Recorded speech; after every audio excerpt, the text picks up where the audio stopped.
ಇಂದಿನ ಸಂಚಿಕೆಯಲ್ಲಿ ಸೂರ್ಯಕಾಂತ್ ಮತ್ತೆ ಚಂದ್ರಕಾಂತ್ ಇಬ್ರು ಕಾರಲ್ಲಿ ಕುತ್ಕೊಂಡು ಮಾತಾಡ್ತಾ ಇರ್ತಾರೆ. ಸೂರ್ಯಕಾಂತ್ ಹೇಳ್ತಾನೆ, ನಾವಂಗೂ ಮಾಧವಂಗ್ ಒಳ್ಳೆ ಬಲೆನೇ ಬೀಸಿದೀವಿ. ಆ ನಂದ ಏನ್ ಮೆರೀತಿದ್ದ, ಅವನ ಸ್ವಪ್ನ ಹೇಗೆ ಮುರಿಯೋದು ಅಂತ ಅನ್ಕೋತಾ ಇದ್ದೆ, ಅವನ ಮಗನೇ ದಾರಿ ಮಾಡಿಕೊಟ್ಬಿಟ್ಟ ಅದಕ್ಕೆ ಅಂತ ಹೇಳ್ತಾರೆ. ಅದಕ್ಕೆ ಚಂದ್ರಕಾಂತು, ಅಣ್ಣ ಅದೆಲ್ಲ ಸರಿ, ಆದರೆ ಈ ಮಾಧವ ನೋಡಿದ್ರೆ ಚೌಟ್ರಿಂದ ಹೊರಗೆ ಬಂದಿಲ್ಲ, ಅಪ್ಪನ ಬೈದಿಂದ ಏನಾದರೂ ಒಳಗಡೆ ಸೇರ್ಕೊಂಡ್ಬಿಟ್ನಾ, ನಮ್ಮ ಪ್ಲ್ಯಾನ್ ಎಲ್ಲ ಉಲ್ಟಾ ಹೊಡೆದೋಯ್ತಾ ಅಣ್ಣ ಅಂತ ಹೇಳ್ತಿರ್ತಾನೆ. ಅದಕ್ಕೆ ಸೂರ್ಯಕಾಂತ್, ಸುಮ್ಮನೆ ಇರೋ, ಹಂಗೆಲ್ಲ ಏನೂ ಆಗಲ್ಲ, ನಾವು ಮೊಟ್ಟೆಗೆ ಚೆನ್ನಾಗೇ ಕಾವು ಕೊಟ್ಟಿದ್ದೀವಿ, ಅದೇನಾದರೂ ಒಡ್ಕೊಂಡು ಹೊರಗಡೆ ಬರಬೇಕಷ್ಟೆ ಅಂತ ವೆಯ್ಟ್ ಮಾಡೋಣ ಇರು ಸ್ವಲ್ಪ ಅಂತ ವೆಯ್ಟ್ ಮಾಡ್ತಿರ್ತಾರೆ. ಅಷ್ಟರಲ್ಲಿ ನೋಡಿದ್ರೆ ಮಾಧವ ಚೌಟ್ರಿಂದ ಹೊರಗಡೆ ಬರ್ತಾ ಇರ್ತಾನೆ.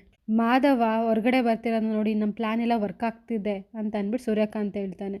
ಆಮೇಲೆ ಚಂದ್ರಕಾಂತ್ ಹ್ಞೂ ಅಣ್ಣ ಅಂತ ಹೇಳಿದ್ಮೇಲೆ ಸೂರ್ಯಕಾಂತ್, ಇನ್ನು ಮದುವೆ ಹುಡುಗ ಮದುವೆ ಮನೆಯಿಂದ ಹೊರಗಡೆ ಬಂದಮೇಲೆ ಮುಗ್ದೋಯ್ತು ಮದುವೆ, ನಿಂತಂಗೆ ಲೆಕ್ಕ ಅಂತ ಹೇಳ್ತಾರೆ. ಮಾಧವ ನೋಡಿದ್ರೆ ಅಲ್ಲೇ ಪಾಸಾಗಿ ತಿರುಗಿ ನೋಡಿಬಿಟ್ಟು ಅವ್ನ ಬ್ಯಾನರ್ನೆಲ್ಲ ನೋಡಿ ಫುಲ್ ಬೇಜಾರು ಮಾಡ್ಕೊಂಡು ಹೋಗ್ತಾ ಇರ್ತಾನೆ. ಅವನು ಹೋಗ್ತಿರೋದನ್ನ ನೋಡಿಬಿಟ್ಟು ಅವರಿಬ್ರಿಗೂ ಫುಲ್ ಖುಷಿಯಾಗಿ, ಮದುವೆ ಹುಡುಗ ಮದುವೆ ಮನೆಯಿಂದ ಹೊರಗಡೆ ಹೋಗಿದ್ದಾಯಿತು, ನಾವಿನ್ನು ಚೌಟ್ರಿ ಒಳಗಡೆ ಹೋಗೋದೊಂದೇ ಬಾಕಿ, ನಡಿಯೋಣ ಹೋಗೋಣ ಅಂದ್ಬಿಟ್ಟು ಅವರಿಬ್ಬರು ಚೌಟ್ರಿ ಒಳಗಡೆ ನಡ್ಕೊಂಡು ಹೋಗ್ತಾ ಇರ್ತಾರೆ. ಈ ಕಡೆ ನೋಡಿದ್ರೆ ನಂದನ್ ಫ್ಯಾಮಿಲಿಯವರೆಲ್ಲ ಫುಲ್ ಖುಷಿಯಾಗಿ ಎಲ್ಲರನ್ನೂ ಮಾತಾಡಿಸ್ಕೊಂಡು ನಿಂತಿರ್ತಾರೆ. ಗಿರಿಜಾ ಅವ್ರ ಅಣ್ಣಂದ್ರನ್ನ ನೋಡಿ ಇವ್ರು ಯಾಕೆ ಬಂದರು ಅಂತ ನೋಡ್ತಾ ಇರ್ತಾಳೆ. ಆಮೇಲೆ ಎಲ್ಲರೂ ಕೂಡ ಇವ್ರು ಯಾಕೆ ಬಂದರು ಅಂತ ಅಂದ್ಬಿಟ್ಟು ಗಾಬರಿ ನೋಡ್ತಾ ಇರ್ತಾರೆ. ಗಿರಿಜಾ ನೋಡಿದ್ರೆ ನಮ್ಮ ಅಣ್ಣ ಬಂದರು ಅಂತ ಈ ಕಡೆ ಖುಷಿ ಪಡ್ತಾ ಇರ್ತಾಳೆ. ಹಾಗೆ ಅಮೂಲ್ಯ ಕೂಡ ನಮ್ಮ ಅಪ್ಪನ ನೋಡಿದೆ ಅಂತ ಖುಷಿ ಪಡ್ತಿರ್ತಾಳೆ. ಗಿರಿಜಾ ಫುಲ್ ಖುಷಿಯಿಂದ ನಂದಿನ ಹತ್ರ ಹೋಗ್ಬಿಟ್ಟು, ಸೂರ್ಯಣ್ಣ ಮತ್ತು ಚಂದ್ರಣ್ಣ ಬಂದರೆ ನಾನು ಹೋಗಿ ಮಾತಾಡಿಸ್ಲರಿ ಅಂತ ಹೇಳ್ತಾರೆ. ಅದಕ್ಕೆ ನಂದ ಸರಿ ಆಯಿತು ಮಾತಾಡಿಸು ಅಂತ ಹೇಳ್ತಾರೆ. ಆಮೇಲೆ ಗಿರಿಜಾ ಫುಲ್ ಖುಷಿಯಿಂದ, ಅಣ್ಣ ಬಾರಣ್ಣ ನಮ್ಮನೆ ಮದುವೆಗೆ ಬಂದಿದ್ಯಾ, ಬಾರಣ್ಣ ಕೂತ್ಕೋ ಬರೋಣ ಅಂತ ಕರ್ಕೊಂಬರ್ತಾ ಇರ್ತಾಳೆ. ಎಲ್ಲರಿಗೂ ಫುಲ್ಲು ಇದು ನಮ್ಮ ದೊಡ್ಡಣ್ಣ, ಇದು ಎರಡನೇ ಅಣ್ಣ ಅಂತ ಇಂಟ್ರೊಡ್ಯೂಸ್ ಮಾಡ್ತಾ ಇರ್ತಾಳೆ. ಆದರೆ ಅವರಿಬ್ಬರೂ ಕಾಲ ಮೇಲೆ ಕಾಲು ಹಾಕ್ಕೊಂಡು ಕೂತ್ಕೋತಾರೆ. ಅದನ್ನು ನೋಡಿ ಮೀನಾ, ರಕ್ಷಾ ಜ್ಯೂಸ್ ಟ್ರೇ ಎಲ್ಲಿದೆ ಅಂತ ಅಂದ್ಬಿಟ್ಟು ಇಸ್ಕೊತಾಳೆ. ಆಮೇಲೆ ಅಮೂಲ್ಯ, ನಮ್ಮ ಅಪ್ಪಂಗೆ ನಾನೇ ಜ್ಯೂಸ್ ಕೊಡ್ಲಾ ಅಂತ ಅಂದ್ಬಿಟ್ಟು ಜ್ಯೂಸ್ ಟ್ರೇ ಇಸ್ಕೊಂಡು ಕೊಡೋಕೆ ಹೋಗ್ತಾಳೆ. ಜ್ಯೂಸ್ ಕೊಡಬೇಕಾದ್ರೆ ಅಮೂಲ್ಯ ಅಪ್ಪ ಅಂತ ಅಂದ್ಬಿಟ್ಟು ಜ್ಯೂಸ್ ಕೊಡ್ತಾಳೆ. ಜ್ಯೂಸ್ ಇಸ್ಕೊಂಡ್ಮೇಲೆ ಅಮೂಲ್ಯಂಗೆ ಫುಲ್ ಖುಷಿಯಾಗಿ, ನನ್ನ ಹತ್ರ ಜ್ಯೂಸ್ ಇಸ್ಕೊಂಡ್ರು ಅಪ್ಪ ಅಂತ ಅಂದ್ಬಿಟ್ಟು ಮೀನಂಗೆ ಹೇಳ್ತಾಳೆ. ಕೇಶವ, ಅಲ್ಲ ನಾವು ಇಸಲಿ ಕರೆದ್ರೂ ಬರ್ದಾರವ್ರು, ಈ ಸಲ ಕರೀದೇ ಬಂದಿದ್ದಾರಲ್ಲ ಅಂತ ಹೇಳಿದಾಗ ವಲ್ಲಭ, ನನಗೂ ಇದನ್ನೇ ಅರಗಿಸ್ಕೊಳಕ್ಕಾಗ್ತಿಲ್ಲ ಅಂತ ಹೇಳ್ತಾರೆ. ಅಷ್ಟರಲ್ಲೇ ಅವ್ರ ಚಿಕ್ಕಪ್ಪ, ಸುಮ್ಮನೆ ಇರು, ಅವ್ರು ಹೆಂಗೋ ಬಂದಿದ್ದಾರೆ, ಈಗ ಖುಷಿ ಪಡೋಣ ನಾವು ಅಂತ ಹೇಳ್ತಾನೆ. ಎಲ್ಲ ರಾಜಿ ಆಗೋಣ ಅಂತ ಬಂದಿರಬೇಕು ಅಂತ ಅಂದ್ಬಿಟ್ಟು ಅವ್ರ ಚಿಕ್ಕಪ್ಪ ಹೇಳ್ತಾರೆ. ಅದಕ್ಕೇನೆ ವಲ್ಲಭ, ಇಲ್ಲ ಅವ್ರು ಬಂದಿರೋದೇನೋ ನನಗೇನೋ ದೊಡ್ಡ ಪ್ಲ್ಯಾನ್ ಇಟ್ಕೊಂಡೇ ಬಂದಿದ್ದಾರೆ ಅಂತ ಅನ್ಕೋತೀನಿ ಅಂತ ಹೇಳ್ತಾನೆ. ಈ ಕಡೆ ಗಿರಿಜಾ, ಅಲ್ಲ ಅಣ್ಣ ಇವತ್ತು ಮದುವೆ ಫುಲ್ ಕೊನೆವರೆಗೂ ಇರಿ ಅಣ್ಣ ಪ್ಲೀಸ್ ಅಣ್ಣ ಅಂತ ಹೇಳ್ತಾಳೆ. ಅದಕ್ಕೇನೆ ಸೂರ್ಯಕಾಂತ್, ನಡೀತಿರೋ ಮದುವೆಗೆ ಏನು ಆಶೀರ್ವಾದ ಮಾಡಲಿ ಅಂತ ಹೇಳ್ತಾನೆ. ಅದಕ್ಕೇನೆ ಗಿರಿಜಾ ಅಂದರೆ ಅಂತ ಕೇಳಿದಾಗ ಸೂರ್ಯಕಾಂತ್ ಮತ್ತು ಚಂದ್ರಕಾಂತ್, ನಾವಿಲ್ಲಿ ಬಂದಿರೋದೇ ಈ ಮದುವೆನ ನೋಡೋಕ್ಕೆ ಅಂತ ಹೇಳ್ತಾನೆ. ಗಿರಿಜಾ ಫುಲ್ ಖುಷಿಯಿಂದ, ರೀ ನಮ್ಮ ಅಣ್ಣಂದ್ರು ನನ್ನ ಮಾತಾಡ್ಸಿದ್ರು ರೀ ಅಂತ ಹೇಳ್ತಾರೆ. ಈ ಕಡೆ ನೋಡಿದ್ರೆ ಸುಕನ್ಯಾ ಫುಲ್ ಚಾಕು ಹಿಡ್ಕೊಂಡು ಕಾಯ್ತಾ ನಿಂತಿರ್ತಾಳೆ. ಅರ್ಧ ಗಂಟೆ ಆಯಿತು, ಮಾಧವ ಇನ್ನೂ ಬಂದಿಲ್ಲ, ನಾನಿನ್ನು ಸಾಯದೆ ಅಂತ ಹೇಳ್ಬಿಟ್ಟು ಚಾಕುಲಿ ಕೈ ಕಟ್ ಮಾಡ್ಕೊಳಕ್ ಹೋಗ್ತಾ ಇರ್ತಾಳೆ. ಅಷ್ಟರಲ್ಲಿ ಮಾಧವ ಬಂದು ತಡಿತಾನೆ. ಅದನ್ನ ನೋಡಿ ಫುಲ್ ಖುಷಿಯಾಗಿ ಸುಕನ್ಯಾ, ನೀನು ಬಂದೆ ಅಲ್ವಾ, ನಾನು ಸಾಯ್ತೀನಿ ಮಾಧವ ಅಂತ ಹೇಳ್ತಾಳೆ. ಅದಕ್ಕೆ ಮಾಧವ, ಏನು ಹುಚ್ಚಾಟ ಆಡ್ತೀಯ ಸುಕನ್ಯಾ, ನೀನು ಬಿಡು ಅದನ್ನ, ನಿನ್ನಿಂದಾಗಿ ನಮ್ಮ ಅಪ್ಪ ಅಲ್ಲಿ ಮರ್ಯಾದೆ ಕಳ್ಕೊತಾರೆ, ಮದುವೆ ಬಿಟ್ಟು ಬಂದಿದ್ದೀನಿ ನಾನು ಅಂತ ಹೇಳ್ತಾನೆ. ಅದಕ್ಕೆ ಸುಕನ್ಯಾ ಬರೀ ಅಪ್ಪ ಅಪ್ಪ ಅಪ್ಪ, ನೀನು ಜಗತ್ತೇ ಅಪ್ಪ ಆಗ್ಬಿಟ್ಟಿದ್ದಾರೆ, ನಿಮ್ಮ ಅಪ್ಪನಿಂದಾಗಿ ನಮ್ಮ ಪ್ರೀತಿ ಎಲ್ಲ ಹಾಳಾಗೋಯ್ತು ಅಂತ ಹೇಳ್ತಾಳೆ. ಅದಕ್ಕೆ ಮಾಧವ, ನಮ್ಮ ಅಪ್ಪ ಅವರು ನನಗೇನು ಒಳ್ಳೇದು ಕೆಟ್ಟದ್ದು ಎಲ್ಲ ನಮ್ಮ ಅಪ್ಪಂಗೆ ಚೆನ್ನಾಗಿ ಗೊತ್ತಿದೆ, ನನಗೆ ಅವ್ರ ನಿರ್ಧಾರದ ಬಗ್ಗೆ ತುಂಬಾನೇ ಖುಷಿ ಇದೆ ಸುಕನ್ಯಾ ಅಂತ ಮಾಧವ ಹೇಳ್ತಾನೆ.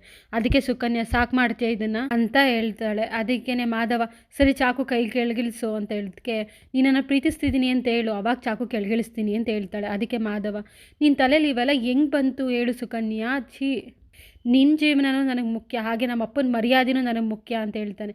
ಅದಕ್ಕೆ ಸುಕನ್ಯಾ, ನಿನಗೆ ಇಷ್ಟ ಇಲ್ಲ ಅಂದರೆ ಹೇಳು ಮಾಧವ, ಸಾವು ನನ್ನ ಕೈಲೇ ಇದೆ, ಇಷ್ಟ ಇಲ್ಲ ಅಲ್ವಾ ನಿನಗೆ, ಬಿಡು ನಾನು ಸಾಯ್ತೀನಿ ಅಂತ ಹೇಳ್ತಾಳೆ. ಅದಕ್ಕೇನೆ ಮಾಧವ, ನನಗೆ ನೀನಂದರೆ ಇಷ್ಟನೇ ಅಂತ ಹೇಳ್ತಾನೆ. ಅದನ್ನು ಕೇಳಿ ಸುಕನ್ಯಾ ಶಾಕಲ್ಲಿ ನಿಂತ್ಕೊಂಡಿರ್ತಾಳೆ. ಈ ಕಡೆ ಎಲ್ಲರೂ ಶಾಸ್ತ್ರಗಳನ್ನೆಲ್ಲ ಮಾಡಿಸ್ಕೊಂಡು ಪುರೋಹಿತರು ಹುಡುಗನ ಕರ್ಕೊಂಬರೋಗಿ ಅಂತ ಹೇಳ್ತಾರೆ. ಅದಕ್ಕೆ ನಂದ, ಹೋಗಿ ಹುಡುಗನ ಕರ್ಕೊಂಬರೋಗಿ ಅಂತ ಅಂದ್ಬಿಟ್ಟು ಕೇಶವ ವಲ್ಲಭ ಎಲ್ಲರಿಗೂ ಹೇಳ್ತಾರೆ. ಗಿರಿಜಾ ಅಮೂಲ್ಯ ಮತ್ತು ಮೀನಂಗೆ ವಧು ರೆಡಿ ಇದೆ ನೋಡ್ಕೊಂಬರೋಗಿ ಅಂತ ಕಳಿಸ್ತಾರೆ. ಆಮೇಲೆ ಗಿರಿಜಾ ಖುಷಿಯಿಂದ, ಅಣ್ಣ ಸ್ವಲ್ಪ ತಣ್ಣ, ಮದುವೆ ಶಾಸ್ತ್ರ ಎಲ್ಲ ಸ್ಟಾರ್ಟ್ ಆಗಿಬಿಡುತ್ತೆ ಅಂತ ಹೇಳ್ತಾರೆ. ನಂದ ಅವರಿಬ್ಬರು ನೋಡ್ಕೊಂಡು ನಿಂತ್ಕೊಂಡಿರ್ತಾರೆ. ಅವರು ಹೋದ್ಮೇಲೆ ಸೂರ್ಯಕಾಂತ್ ಮತ್ತು ಚಂದ್ರಕಾಂತ್, ಹುಡುಗ ಎಲ್ಲಿದ್ದಾನೆ, ಬರ ಇಲ್ಲ ಅಂತ ಅಂದ್ಬಿಟ್ಟು, ನನಗೆ ಗೊತ್ತು ನಿನಗೆ ಗೊತ್ತು, ಇನ್ನು ಚೌಟ್ರಿಯವ್ರಿಗೆ ಗೊತ್ತಿಲ್ವಲ್ಲ, ಇನ್ನು ಸ್ವಲ್ಪ ಅದಕ್ಕೆ ಚೌಟ್ರಿಯವ್ರು ಎಲ್ಲರಿಗೂ ಗೊತ್ತಾಗುತ್ತೆ ಅಂತ ಹೇಳ್ತಾರೆ. ವಲ್ಲಭ ಮತ್ತು ಕೇಶವ ಎಲ್ಲರೂ ಬಂದು ಅಯ್ಯೋ ಎಲ್ಲೋದ ಅಂತ ಹುಡುಕ್ತಿರ್ಬೇಕಾರೆ ಅವ್ರ ಚಿಕ್ಕಪ್ಪ ಅಯ್ಯೋ ಗಾಬರಿ ಮಾಡ್ಕೊಬೇಡಿ ಎಲ್ಲೋ ವಾಶ್ರೂಮ್ಗೆ ಹೋಗಿರಬೇಕು ಅಂತ ಹೇಳ್ತಾರೆ. ಆಮೇಲೆ ಅವ್ರ ಚಿಕ್ಕಪ್ಪ ಬಂದು ವಾಶ್ರೂಮಲ್ಲೂ ಇಲ್ವಲ್ಲ ಎಲ್ಲೋಗಿದ್ದಾನೆ ಫೋನ್ ಮಾಡಿ ಅಂತ ಅಂದಾಗ ಫೋನ್ ಮಾಡ್ತಾರೆ. ನೋಡಿದ್ರೆ ಫೋನ್ ರಿಂಗ್ ಆಗ್ತಿರ್ತಾರೆ, ರಿಸೀವ್ ಮಾಡೋದಿಲ್ಲ. ಕೇಶವ ಅದಕ್ಕೇನೆ ಅಯ್ಯೋ ಮಾಧವಣ್ಣಗೆ ಏನೋ ಆಗಿದೆ, ನಾವೆಲ್ಲ ಹುಡುಕ್ಲೇಬೇಕು ಅಂದ್ಬಿಟ್ಟು ಹುಡುಕ್ತಿರ್ತಾರೆ. ಪುರೋಹಿತರು ಅಯ್ಯೋ ಟೈಮ್ ಎಲ್ಲ ಮೀರ್ತಾ ಇದೆ, ಕರ್ಕೊಂಬನ್ನಿ ಬೇಗ ವರೋಣ ಅಂತ ಕರೀತಾರೆ. ಕೇಶವ ಬಂದು ಅಪ್ಪ ಮಾಧವಣ್ಣ ಎಲ್ಲೂ ಕಾಣಿಸ್ತಿಲ್ಲಪ್ಪ ಅಂತ ಹೇಳ್ತಾರೆ. ಅದಕ್ಕೆ ನಂದ ಸರಿಯಾಗಿ ಹುಡುಕು ಎಲ್ಲಿದ್ದಾನೆ ಅಂತ ಅಂದ್ಬಿಟ್ಟು ನಂದ ಅದಕ್ಕೇ ನಮ್ದೇನೆ ಅಯ್ಯೋ ಇವರೆಲ್ಲ ಕರೆಕ್ಟಾಗಿ ಹುಡುಕಿರಲ್ಲ, ನಾನು ಹೋಗಿ ಹುಡುಕ್ತೀನಿ ಅಂತ ಹೇಳ್ತಿರ್ತಾನೆ. ಅದು ನೋಡಿದ್ರೆ ಎಲ್ಲರೂ ಅಯ್ಯೋ ಇಲ್ಲಪ್ಪ ಕಾಣಿಸ್ತಿಲ್ಲ ಅಂತ ಹೇಳಿದ್ರು ನಮ್ದೇನೆ ಹೋಗ್ತಾ ಇರ್ತಾನೆ. ಆಮೇಲೆ ಸೂರ್ಯಕಾಂತ್ ಮತ್ತು ಚಂದ್ರಕಾಂತ್ ನಂದ ನಿನ್ನ ಮಗ ತಾನು ಇಷ್ಟಪಟ್ಟಿರೋ ಹುಡುಗಿ ಜೊತೆ ಓಡೋಗಿದ್ದಾನೆ ಅಂತ ಹೇಳ್ತಾನೆ. ಅದನ್ನು ಕೇಳಿ ಎಲ್ರಿಗೂ ಶಾಕ್ ಆಗುತ್ತೆ. ಎಲ್ಲರೂ ಶಾಕಲ್ಲಿ ನಿಂತ್ಕೊಂಡಿರ್ತಾರೆ. ಚಂದ್ರಕಾಂತು ಅವನ್ನ ಕಳಿಸ್ಕೊಟ್ಬಿಟ್ಟೆ ನಾವು ಒಳಗಡೆ ಬಂದಿರೋದು ಅಂತ ಹೇಳ್ತಾರೆ. ಅದಕ್ಕೆ ನಂದ ಬಂದ್ವಾ ತಿಂದ್ವಾ ಓದ್ವಾ ಅಂತಿರಬೇಕು, ನನ್ನ ಮಕ್ಳ ಬಗ್ಗೆ ಯಾಕ್ರೋ ನಿಮ್ಗೆ ಇವೆಲ್ಲ ಮಾತುಕತೆ. ಅದಕ್ಕೆ ಕೇಶವ ನೀವು ಬಂದಾಗಲೇ ನಂಗೆ ಡೌಟ್ ಇತ್ತು, ಏನೋ ಒಂದು ಮಾಡ್ಕೊಂಬಂದಿದ್ದೀರ ಅಂತ ಎಲ್ಲರೂ ನಮ್ಮ ಅಣ್ಣ ಅಂತ ಅಂದ್ಬಿಟ್ಟು ಕತ್ತಿನ ಪಟ್ಟಿ ಹಿಡಿಯೋಕೆ ಹೋಗ್ತಾರೆ. ಅದನ್ನು ಎಲ್ಲರೂ ತಡೀತಾರೆ. ಸೂರ್ಯಕಾಂತು ಏನಂದ ನಿನ್ನ ಮಗ ಅವ್ನ ಪ್ರೇಯಸಿ ಜೊತೆ ಹೋಗಾಯಿತು ಅಂತ ಹೇಳ್ತಾರೆ. ಅದನ್ನು ಕೇಳಿ ಪರಮೇಶ್ವರ್ ಫ್ಯಾಮಿಲಿಯವರು ಫುಲ್ ಶಾಕ್ ಆಗುತ್ತೆ. ನಿನ್ನ ಮಗ ಹೊರಗಡೆ ಹೋಗೋದನ್ನ ನೋಡ್ಕೊಂಡೇ ನಾವು ಒಳಗಡೆ ಬಂದಿದ್ದು ಅಂತ ಹೇಳ್ತಾರೆ. ಪಾಪ ಅವನಂತೂ ಹೇಳ್ದೆ ಕೇಳ್ದೆ ಹೊಟ್ಟೋಗ್ಬಿಟ್ಟ. ನಾವಾದರೂ ನಿಮ್ಗೆ ಹೇಳೋಣ ಅಂದ್ಬಿಟ್ಟು ಒಳಗಡೆ ಬಂದ್ವಿ ಅಷ್ಟು, ನೀನೇ ಹುಡುಗಿ ಮನೆಗೆ ಹೇಳ್ಬಿಡು ನನ್ನ ಮಗ ಓಡೋದ ಅಂತ ಅಂದ್ಬಿಟ್ಟು ಅಂತ ಹೇಳ್ತಾನೆ. ಆಮೇಲೆ ನಂದ ನೋಡು ನನ್ನ ಮಗ ಆ ಥರ ಎಲ್ಲ ಮಾಡೋದಿಲ್ಲ, ಹೋಗ್ರೋ ಇಲ್ಲಿಂದ ಅಂತ ಅಂದ್ಬಿಟ್ಟು ಗಿರಿಜಾ ಹೋಗಕ್ಕೆ ಹೇಳೋವ್ರನ್ನ ಅಂತ ಹೇಳ್ತಾನೆ. ಅದಕ್ಕೆ ಸೂರ್ಯಕಾಂತ್ ಮತ್ತು ಚಂದ್ರಕಾಂತು ಅಣ್ಣ ಇವರಿಗೆ ಸಾಕ್ಷಿ ತೋರಿಸೋದಷ್ಟೇ ನಂಬೋದು ಅನಿಸುತ್ತೆ. ಅದಕ್ಕೆ ನಂದ ಏನು ಸಾಕ್ಷಿ ಇದೆ ನಿಮ್ಮ ಹತ್ರ ಅಂತ ಕೇಳ್ತಾರೆ. ಅದಕ್ಕೆ ಸೂರ್ಯಕಾಂತು ಇವ್ನು ಪ್ರೂಫ್ ತೋರಿಸೋದಷ್ಟೇ ನಂಬೋದು, ತೋರಿಸು ಅಂತಂದಾಗ ಚಂದ್ರಕಾಂತು ಆ ವಿಡಿಯೋನ ತೋರಿಸ್ತಾನೆ. ಆ ವಿಡಿಯೋದಲ್ಲಿ ಮಾಧವ ಮತ್ತು ಅವನ ಲವರ್ ಸುಕನ್ಯಾ ಇಬ್ಬರು ತಪ್ಕೊಂಡಿರೋ ವಿಡಿಯೋ ಇರುತ್ತೆ. ಅದನ್ನು ನೋಡಿ ಫುಲ್ ಎಲ್ರಿಗೂ ಶಾಕ್ ಆಗುತ್ತೆ. ನಂದ ಬೀಗ್ರೆ ಇದೆಲ್ಲ ಸುಳ್ಳು, ನನ್ನ ಮಗ ಆ ಥರದೆಲ್ಲ ನನ್ನ ಮಗಂಗೆ ಯಾವ ಲವರು ಇಲ್ಲ, ಇವೆಲ್ಲ ಸುಳ್ಳು ಮಾಡಿ ಹೇಳ್ತಿದ್ದಾರೆ. ಅದಕ್ಕೆ ಪರಮೇಶ್ವರು ಸರಿ ಬೀಗ್ರೆ ಇವೆಲ್ಲ ತಲೆ ಕೆಡಿಸ್ಕೊಬಿಡಿ ಬಿಡಿ ಅಂತ ಹೇಳ್ತಾರೆ. ನಂದ ಅದಕ್ಕೇನೆ ಹೋಗ್ರು ಇಲ್ಲಿಂದ, ನೀವು ಹೇಳ್ತಿರೋದೆಲ್ಲ ಸುಳ್ಳು ಅಂತ ಹೇಳ್ತಾನೆ. ಆಮೇಲೆ ಸೂರ್ಯಕಾಂತು ನಿನ್ನ ಮಗ ಪಾಪಚಿ ಅಂದ್ಕೊಂಡಿದ್ದೀರಾ, ಇದರ ಒರಿಜಿನಲ್ ವಿಡಿಯೋ ಇದು ಅಂತ ಹೇಳ್ತಾನೆ. ಅದಕ್ಕೇ ವಲ್ಲಭ ಇಲ್ಲಿ ಹೆಂಗಾರು ಕ್ರಿಯೇಟ್ ಮಾಡ್ಬೋದು.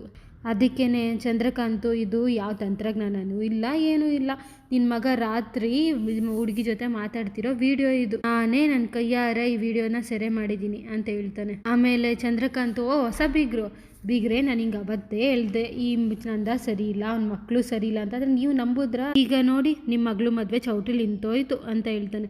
ಅದಕ್ಕೆ ನಂದ ಬಾರೋ ಇಲ್ಲಿ ನನ್ನ ಬೀಗ್ರ ಹತ್ರ ಹೋಗಿ ನೀನು ಯಾಕೋ ಮಾತಾಡ್ತೀಯಾ, ನೀನು ನಾಚಿಕೆ ಆಗಲ್ವಾ ನಿನಗೆ ಅಂತ ಹೇಳ್ತಾನೆ. ಆಮೇಲೆ ಚಂದ್ರಕಾಂತು ನೋಡ್ರಪ್ಪ ಈ ಮದುವೆ ನಡೆಯೋದಿಲ್ಲ, ಯಾಕಂದರೆ ಮದುವೆ ಗಂಡೇ ಇಲ್ಲ, ಅವ್ನು ಓಡೋಗ್ಬಿಟ್ಟಿದ್ದಾನೆ, ದಯವಿಟ್ಟು ಯಾರು ಬೇಜಾರು ಮಾಡ್ಕೊಬೇಡಿ, ಎಲ್ಲ ಹೊಟ್ಟೆ ತುಂಬ ಊಟ ಮಾಡ್ಕೊಂಡು ಹೋಗಿ, ನೀವು ತಂದಿರೋ ಉಡುಗೊರೆನೂ ಕೊಟ್ಬಿಟ್ಟು ಹೋಗಿ, ಪಾಪ ಮದುವೆಗೆ ಸಾಲ ಮಾಡಿಕೊಂಡು ಓಡಾಡ್ತಿದ್ದಾನೆ, ನೀವು ಕೊಡೋ ದುಡ್ಡಿಂದ ಸ್ವಲ್ಪ ಅಲ್ಲಾದರೂ ಅಲ್ಲಿ ಉಪಕಾರ ಆಗುತ್ತೆ ಅಂತ ಹೇಳ್ತಾನೆ. ಪ್ರಿಯಾ ನೋಡಿದ್ರೆ ಅಳ್ತಾ ನಿಂತಿರ್ತಾಳೆ.